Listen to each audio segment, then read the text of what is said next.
Shalom semuanya, bagi kalian yang belum punya gereja tetap maupun komunitas yang tetap, bisa join bersama dengan kami ya di @mycommunity. Langsung saja follow di Instagram dan juga nomor WA yang ada di sini semua.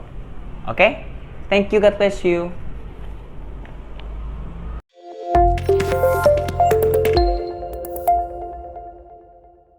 Shalom semuanya, kita kembali lagi di live service kita. Pada hari ini saya mempunyai tema judulnya tentang orang ketiga. Ya, jadi banyak sekali orang-orang di luar sana itu mungkin ada beberapa yang berpikir selama dia tidak atau belum menikah, saya akan ambil. Selama dia itu belum tunangan, saya akan ambil. Kalau lampu kuning belum menyala, saya akan ambil. Nah, boleh nggak sih kita sebagai orang Kristen kayak gitu? Nah, mari kita belajar ya. Kita akan belajar di 2 Samuel 11 ayat yang pertama. Nanti kita akan lanjut langsung saja ya. Nanti ada ayat-ayat yang mungkin bisa lompat ya, karena ini ayatnya banyak jadi nggak mungkin saya jelasin semua. Nah, ini judulnya tentang Daud dan Batsyeba. Ayat pertama, pada pergantian tahun, pada waktu raja-raja biasanya maju berperang, maka Daud menyuruh Yoab maju beserta orang-orangnya dan seluruh orang Israel. Mereka memusnahkan Bani Amon dan mengepung kota Raba, sedang Daud sendiri tinggal di Yerusalem. Sekali peristiwa pada waktu petang, ketika Daud bangun dari tempat pembaringannya, lalu berjalan-jalan di atas soto istana, tampak kepadanya dari atas soto itu seorang perempuan sedang mandi. Perempuan itu sangat elok rupanya. Ayat yang ketiga, lalu Daud menyuruh orang bertanya tentang perempuan itu dan orang berkata, itu adalah Batsyeba binti Eliam, istri Uria orang Het itu. Ayat yang keempat, sesudah itu Daud menyuruh orang mengambil dia. Perempuan itu datang kepadanya, lalu Daud tidur dengan dia. Perempuan itu baru selesai membersihkan diri dari kenajisannya. Kemudian pulanglah perempuan itu ke rumahnya.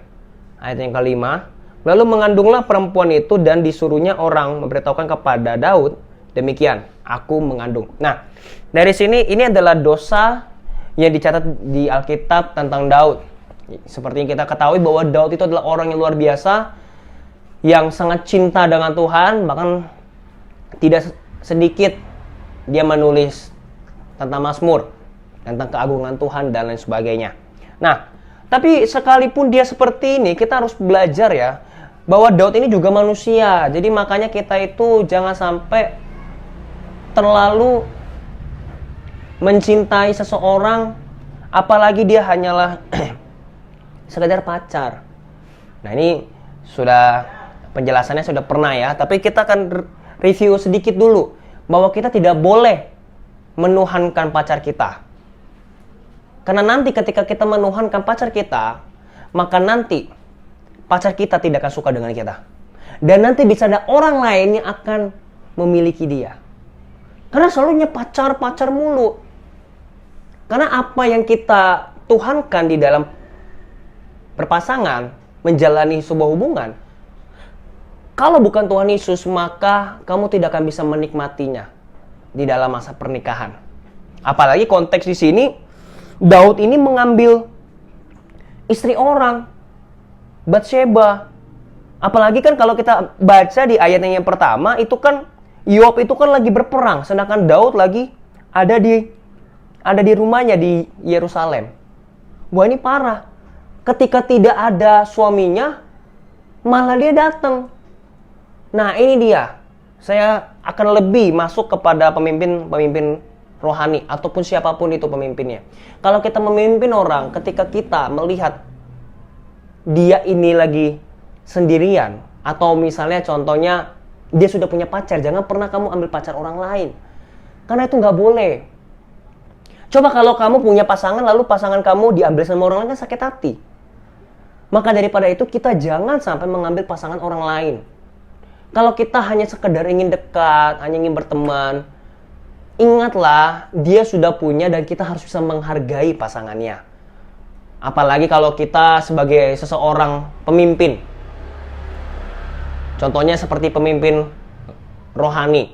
Sekalipun kita sebagai pemimpin rohani, tapi tetap saja kita nggak boleh terlalu dekat sama anak-anak rohani kita kalau dia sudah punya pacar. Karena siapa tahu pacarnya itu cemburu, tapi rasanya tidak enak kalau menegur. Karena feeling is feeling. Namanya perasaan itu tidak bisa dibohongi. Makanya kita sebagai pemimpin rohani, seperti Daud sebagai raja, kita harus bisa memikirkan orang lain. Jangan sampai kita, apalagi kalau kita pemimpin sel group, kita bisa berbuat apapun yang kita inginkan, jangan sampai kita belagu. Apalagi kalau kita pengen comot domba orang, atau kita langsung pacari dia terus putusin dia, pacarin putusin. Jangan pernah seperti itu. Kalau kamu masih punya hati seperti itu, Tuhan akan susah pakai kamu. Karena siapapun kamu mengiyakan. Nah, jadi dasarnya adalah kita tidak boleh mengambil pacar orang lain. Sekalipun itu teman, sahabat, ataupun itu adalah kamu sebagai bos, ada karyawan, dia punya pacar, jangan. Karena ingatlah, ketika nanti kita sudah punya pacar, kita juga tidak mau pacar kita diambil orang. Jadi kita perlu belajar ini. Nah, kita juga perlu belajar juga ini dari si Batsyebanya. Masalahnya, kenapa Batsyeba ini mau? Ya kan?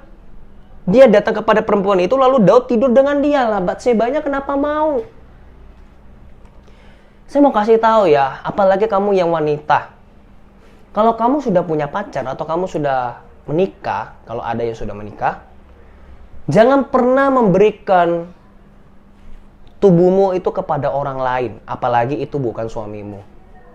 Jangan pernah. Apalagi biasanya itu kan kurang enak kalau misalnya di dalam pekerjaan, ya kan, di kantor misalnya.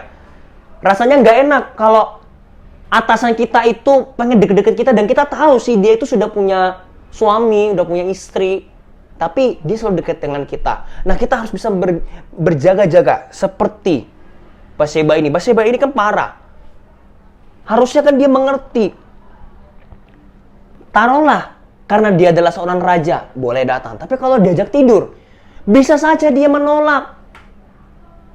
Dia bisa saja menolak. Ya raja, saya sudah punya suami. Nah, apa maksudnya? Kalau kita, sebagai orang yang sudah punya pacar, baik itu laki-laki atau perempuan, jangan pernah melihat orang lain lagi. Makanya kalau yang sudah punya pacar atau yang udah menikah, pujilah pacarmu. Gitu. Jangan sampai dia dipuji orang lain. Karena percayalah, manusia itu kan butuh yang namanya pujian. Manusia itu kan harus balance. Ya kan? Butuh pujian, butuh kasih sayang, butuh dikasihi. Nah, kalau kita pacaran nggak pernah puji pasangan kita, jangan pernah kita berharap bahwa dia selalu setia dengan kita. Karena bisa saja dia bisa meninggalkan kita. Bisa saja. Jangan pernah kita berpikir, saya kan yang dicintai dia. Atau merasa kamu tuh yang paling lebih tinggi daripada pasangan kamu. Nggak bisa. Pasangan itu harus sepadan. Harus saling menolong. Jangan ceweknya yang ngambek, cowoknya selalu yang ngalah. Kadang-kadang, kalau cowoknya ngambek, cewek yang mengalah. Kadang-kadang juga, kalau misalnya cowoknya udah lihat ceweknya itu suka ini dan memang kita harus bisa lakukan, dan kalau kita bisa lakukan, ya kita lakukan. Asal itu bukan dosa. Jadi inilah, apalagi terkhusus yang wanita, jangan sampai kita memberikan apa yang seharusnya kita tidak beri. Apalagi kalau kita sudah punya pacar. Makanya pujilah pacarmu. Kamu ganteng ya hari ini. Kalau misalnya dia tidak ganteng atau apa, ya kamu bisa kasih saran-saran. Kamu kayaknya kalau lebih ganteng, kamu jerawatnya dihilangin deh, misalnya. Pakai obat ini, obat itu. Belajar. Karena manusia itu tidak bisa ngomong apa adanya. Maksudnya, saya cinta dia apa adanya. Ya memang apa adanya. Tapi kan pasti manusia butuh lihat paras dong. Firman Tuhan aja bilang, Tuhan itu melihat hati tapi manusia melihat paras. Kita kan nggak tahu apakah dia setia atau tidak. Kecuali kalau kita melihat perbuatannya. Kecuali kalau kita melihat bagaimana dia berdandan. Nah, jadi jangan pernah kita mengambil pacar orang lain. Dan terkadang pacar kita bisa kabur itu karena diri kita sendiri kadang-kadang. Karena kita nggak pernah puji dia. Bukan berarti dia gila hormat ya. Tapi kita bisa melihat ada waktunya kita memberikan dia pujian. Pujiannya jangan terlalu gimana-gimana gitu. Kamu ganteng banget deh, lebih dari artis Korea. Itu kan sama saja laki-lakinya pasti, kamu bohong ah. Yang Simple aja. Atau nggak mungkin yang wanita ya, ini saya bukan membela laki-laki, tapi biasanya kadang laki-laki, kita sebagai laki-laki itu juga bingung. Kalau dibilang kamu gemukannya, dibilang kita jahat. Tapi kalau kita bilang kurus, langsing, dibilang kita ngejek dia. Jadi kita bingung rasanya. Ya, mungkin kalau yang wanita, please untuk bisa kasih contoh atau bisa memberitahu gitu. Aku ini harus apa ya kalau puji kamu? Itu dia. Ya. Nah, jadi jangan sampai seperti itu. Nah, bagaimana kita bisa mempertahankan suatu hubungan supaya kita jangan seperti Bathsheba, dan Bathsheba ini kan cewek ya. Ini juga termasuk tuh cowok. Jadi yang cowok juga kalau misalnya dipuji sama cewek lain, kalau kamu sudah puas dengan pacar kamu, dalam arti kamu sudah dipuji, disayang, please pertahankan dia. Karena nggak semua cewek seperti itu loh. Nggak semua cewek mau loh. Pertahankan. Ya. Kalau misalnya ada dipuji, yang ceweknya juga. Kalau nanti cowoknya kamu dipuji orang, ya jangan sampai marah-marah juga. Harusnya bangga dong kalau cowoknya ganteng. Demikian juga yang cowoknya. Harusnya bangga kalau ceweknya dibilang cantik. Sekalipun kalau mungkin ada orang yang memang mau ambil, ya tapi kan kita bisa percaya dan kita bisa mencegahnya. Tapi jangan sampai posesif. Nah, itu dia ya. Nah, jadi jangan sampai kita seperti itu. Nah, bagaimana supaya kita mempertahankan, supaya kita tidak ada orang ketiga? Yang pertama, harus memprioritaskan Tuhan dulu dalam pasangan. Prioritaskan Tuhan. Bukan seks, bukan diri kamu sendiri, atau bukan menuhankan dia. Jangan. Tuhankanlah Tuhan Yesus. Karena pasti segala sesuatunya akan benar. Segala sesuatunya pasti akan benar. Ya, baru yang kedua, saling puji memuji. Pujilah pasangan kamu. Gitu. Karena yang membedakan kita pacaran dengan pernikahan itu kan sebenarnya kan cuma beda, kalau menurut saya itu bedanya tuh hanya di hubungan seks saja. Tapi selebihnya sama. Semua sama, kecuali seksnya. Udah. Karena nggak mungkin kamu dalam kehidupan ini ada orang yang berpikir kalau udah nikah mikirannya first night mulu. Ingat, nanti kamu harus beli pampers atau popok. Kamu juga harus beli susu buat anak. Nah, untuk memupuk itu semua harus dari pacaran. Jadi gak ada pacaran bicaranya tentang hubungan kamu mulu, senang-senang, gak ada. Gak ada itu semua.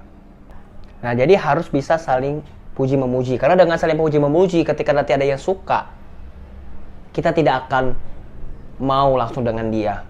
Apalagi kita akan merasa, kok dia lebih sayang sama saya daripada pacar saya ya. Itu gak akan terjadi. Nah, baru yang ketiga, saling terbuka.